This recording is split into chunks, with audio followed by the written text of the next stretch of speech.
कहानी की शुरुआत में हम एक लड़की को देखते हैं जिसे एक साइको किलर ने किडनैप कर लिया होता है और वो एक चाकू से उस लड़की को जान से मारने वाला था।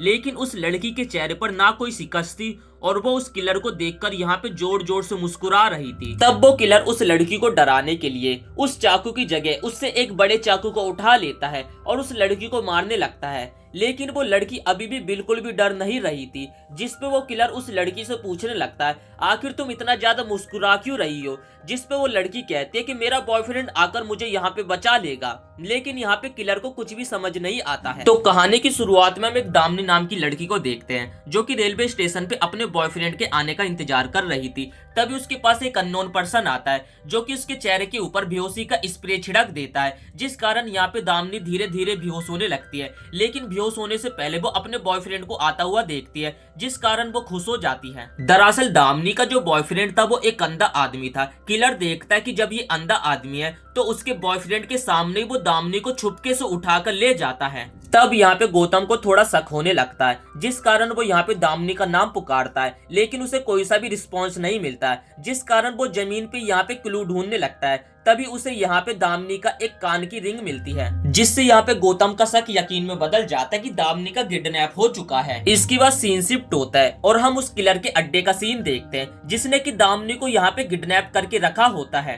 तभी हम यहाँ पे दामिनी जैसी एक और लड़की को देखते हैं जिसे कि उस साइको किलर ने यहाँ पे बांध रखा होता है और वो साइको किलर यहाँ पे बिना कुछ सोचे समझे एक बड़े से धारदार चाकू से उस लड़की का सर धड़ से अलग कर देता है और रातों रात वो उस लड़की की बॉडी को झाड़ियों में जाकर फेंक देता है। सुबह ये बात पुलिस वालों तक पहुंचती है, जिस कारण पुलिस वाले उस लड़की की डेड बॉडी का इन्वेस्टिगेशन करने के लिए पहुंच जाते हैं। इसी शहर में हमारा मेन कैरेक्टर हीरो गौतम भी रहता है जो कि बचपन से ही ब्लाइंड है और वो कुछ भी देख नहीं सकता है और उसे दामिनी नाम की एक रेडियो कंपनी में काम करने वाली लड़की को सुनना काफी ज्यादा पसंद है और वो घंटों तक रेडियो पे दामिनी की आवाज सुनता रहता था, जिस कारण गौतम को यहाँ पे दामिनी से एकदम तगड़ा वाला प्यार भी हो जाता है। लेकिन अभी तक ये प्यार बस वन साइडेड था, क्योंकि दामिनी को नहीं पता था कि गौतम नाम का एक लड़का उससे प्यार करता है और यहाँ पे गौतम को दामिनी की पल पल की खबर रहती कि दामिनी आखिर जाती कहाँ पे है। इसलिए वो अपने दोस्त ढोलू की मदद लेकर दामिनी का हर जगह पीछा करता रहता है और एक दिन वो एक शादी में दामिनी का पीछा करते हुए पहुंच जाता है और वहाँ पे शादी में गाना गाकर वो दामिनी को इम्प्रेस करने की कोशिश करने लगता है और तभी यहाँ पे गौतम दामिनी को प्रपोज भी कर देता है, जो सुनकर यहाँ पे दामिनी को काफी ज्यादा गुस्सा आती है और वो गौतम को यहाँ पे काफी भला बुरा सुना देती है। लेकिन दामिनी ने अभी इतने जल्दी गौतम के प्रपोजल को नहीं ठुकराया था। वो गौतम के पास जाती है और कहने लगती है कि कल मैं एक जगह जाने वाली हूँ, अगर तुमने उस जगह पे जाकर मुझे ढूंढ लिया तो मैं तुमसे शादी कर लूंगी। इसलिए दामिनी यहाँ पे गौतम को एक तगड़ा हिंट देती है और कहती है कि कल का प्रोग्राम तुम ध्यान से सुनना।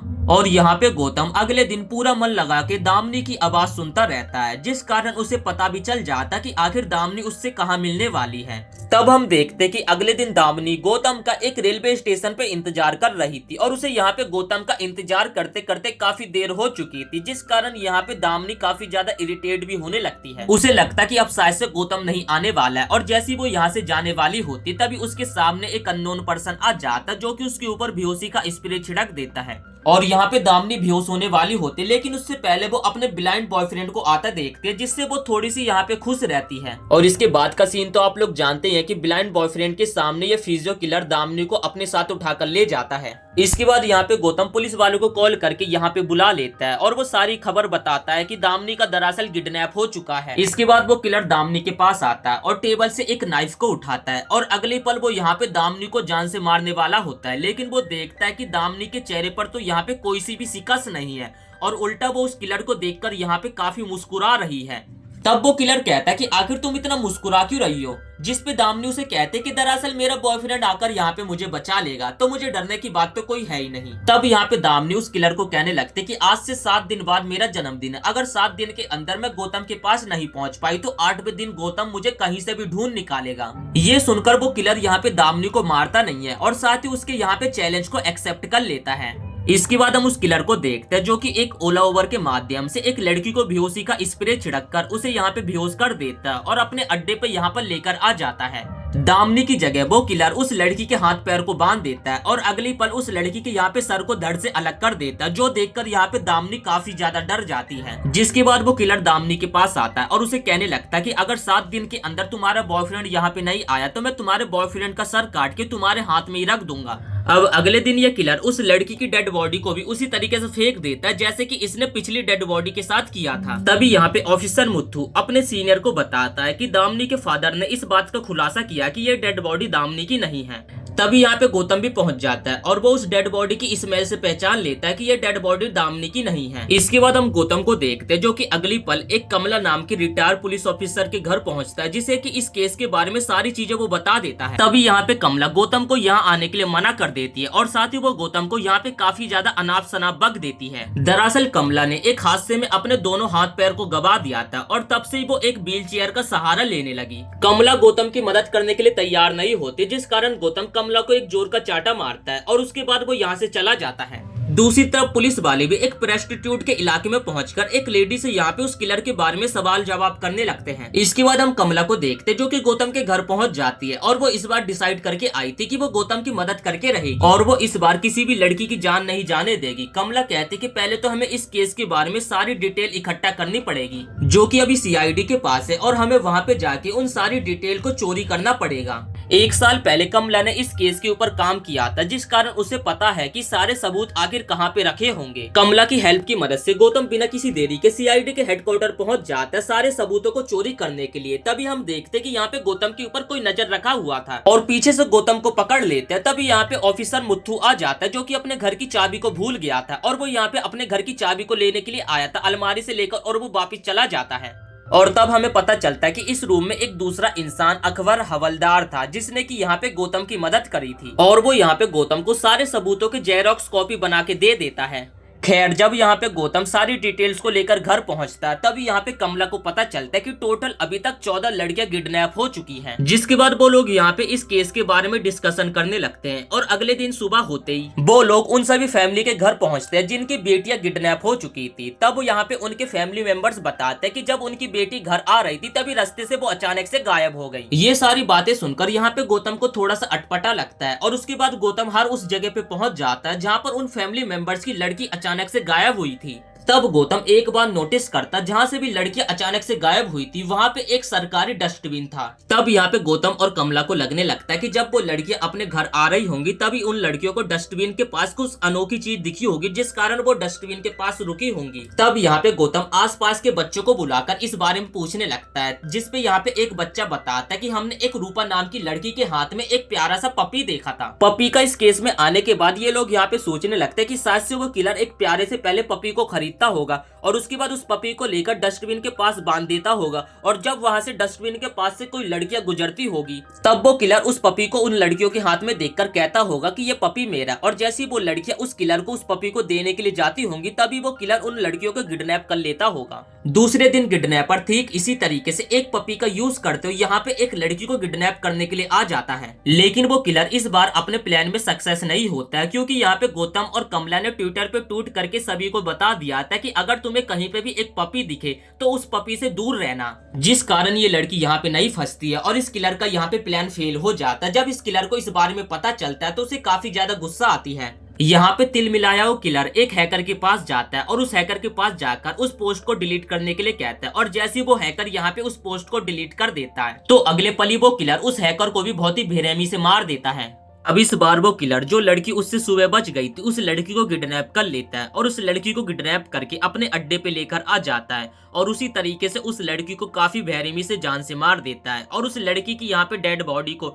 इस बार वो गौतम के घर के बाहर छोड़ देता है और उसमें एक मैसेज भी लिखा होता है, हैप्पी एडवांस बर्थडे। गौतम उस लड़की की डेड बॉडी को सूंघता है तभी उस लड़की की डेड बॉडी से उसे अजीब सी बदबू आने लगती है, जिस कारण वो अपने दोस्त ढोलू को 2 पिग लाने के लिए कहता है, एक व्हाइट और एक काला। इसके बाद गौतम अपने साथियों को बताने लगता है कि इस लड़की और पिछली मरी हुई प्रोस्टिट्यूट लड़की के बॉडी से उसे एक काले और व्हाइट पिग की बदबू आ रही थी। जिसके बाद वो लोग एक एक करके सभी पिग फार्म में जाकर इस बारे में जांच करने लगते हैं, लेकिन किसी भी पिग फार्म में इन्हें कोई यंग मालिक दिखाई नहीं देता। सभी लोग यहाँ पे उन्हें बूढ़े ही दिखाई देते हैं। इसी दौरान मुत्थु को पता चल जाता है कि गौतम और उसके साथी पिग फार्म में जाकर इस केस के बारे में जांच कर रहे हैं। इसी तरीके से मुत्थु एक फार्म में पहुंचता है और उस फार्म का मालिक वही किलर होता है जो कि उन लड़कियों को बेरहमी से जान से मार रहा था। पुलिस वाले को देखकर किलर काफी ज्यादा घबरा जाता है और वो उस पुलिस वाले को बेहोशी का इंजेक्शन लगा के उसे बेहोश कर देता है और उसके बाद अपने अड्डे पे लेकर आ जाता है। तभी हम यहाँ पे दामिनी को भी देखते हैं, जिसे उस किलर ने उसी रूम में किडनैप करके रखा होता है जिस रूम में वो अपने गुनाह को अंजाम देता है।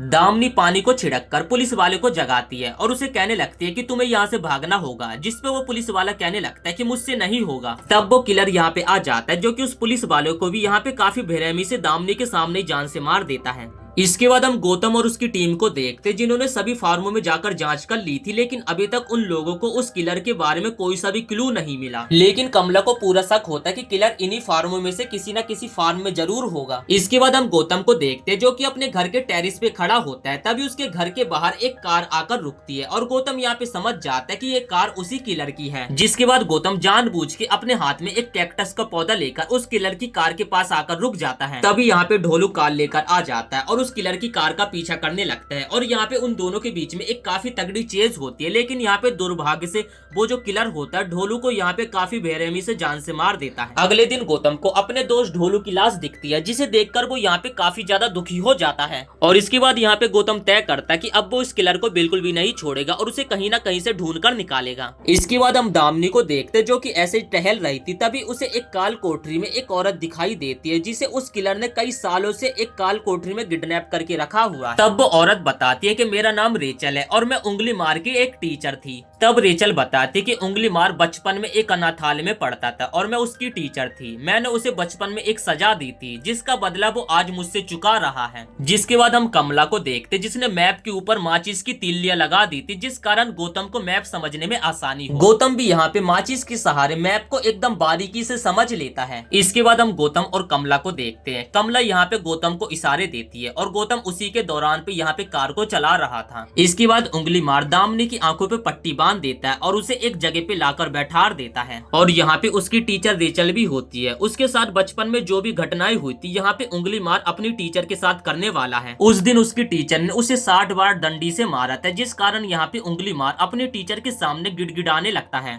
इन सब ड्रामे के बाद यहाँ पे उंगली मार दामिनी के पास आता है और उसे इस बार वो जान से मारने वाला होता है। तब यहाँ पे दामिनी पूछने लगती है कि ये बताओ आखिर वो पुलिस वाला कौन था। तब उंगली मार कहने लगता कि जब मुझे पागल ठहराकर पागल खाने लेकर जाया जा रहा था उस समय उस पुलिस वाले ने मेरे साथ गलत काम किया था, इसी कारण मैंने उसे जान से मार दिया। गौतम जैसे तैसे उंगली मार के पते पे पहुंच जाता है और जैसे वो फैक्ट्री के अंदर पहुंचता है तो यहाँ पे सिक्योरिटी अलार्म बजने लगता है, जिसे देखकर यहाँ पे उंगली मार एकदम सतर्क हो जाता है। गौतम को देखकर उंगली मार उसे मारने के लिए उसकी तरफ बढ़ने लगता है। तभी यहाँ पे पावर कट हो जाता है, जिस कारण उंगली मार को कुछ भी दिखाई नहीं देता है। असल में कमला की माँ ने इस पूरे इलाके की पावर को कट करवा दिया था। उंगली मार चारों तरफ गौतम को ढूंढने लगता है और कहने लगता है कि अच्छा ठीक है मैं हार गया, तुम जल्दी से बाहर आ जाओ। तब गौतम यहाँ पे उंगली मार के सामने आता है और यहाँ पे उंगली मार मौके का फायदा देखकर गौतम के पेट में चाकू घुसा देता है। तब यहाँ पे गौतम के पास एक गैजेट होता है जिससे वो उंगली मार को करंट लगा के यहाँ पे बेहोश कर देता है। इसके बाद यहाँ पे गौतम जंजीर से उंगली मार के पैरों को बांध देता है और उसके बाद दामिनी को बचाने के लिए पहुंच जाता है। दामिनी को छुड़ाने के बाद गौतम उसे अपने साथ ले जाने लगता है। तभी उंगली मार जोर जोर से चिल्लाकर कहने लगता है कि टीचर प्लीज मुझे अपने साथ ले चलो। उंगली मार की ऐसी हालत को देखकर दामिनी को उसके ऊपर तरस आने लगता है, जिसके बाद वो चाबी को लेकर जमीन पे रख देती है और जैसे उंगली मार चाबी को लेने के लिए उसकी तरफ बढ़ने लगता है तभी उसकी टीचर जो रेचल होती है उस चाबी को लेकर खा लेती है, जो देखकर उंगली मार उसके पास जाता है और उसके पेट को फाड़कर उसके अंदर से यहाँ पे चाबी को निकाल लेता है और अपने आप को आजाद कर लेता है। जब तक उंगली मार बाहर आता तो दामिनी और सभी लोग यहाँ से 9-11 हो चुके थे। अगले दिन दामिनी को प्रेस के सामने बैठाया गया और उससे सवाल जवाब पूछे गए,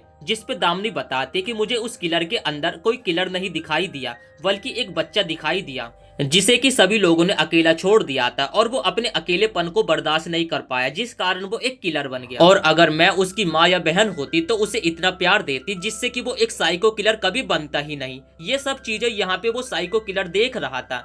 जो कि सुनकर उसे काफी ज्यादा गिल्ट महसूस होता है, जिसके बाद वो यहाँ पे मोक्ष की प्राप्ति के लिए खाई से छलांग मार के अपनी जान दे देता है। और इसी के साथ ये मूवी यहीं पे समाप्त हो जाती है। वीडियो पसंद आई हो तो वीडियो को एक लाइक करके चैनल को सब्सक्राइब जरूर से कर देना।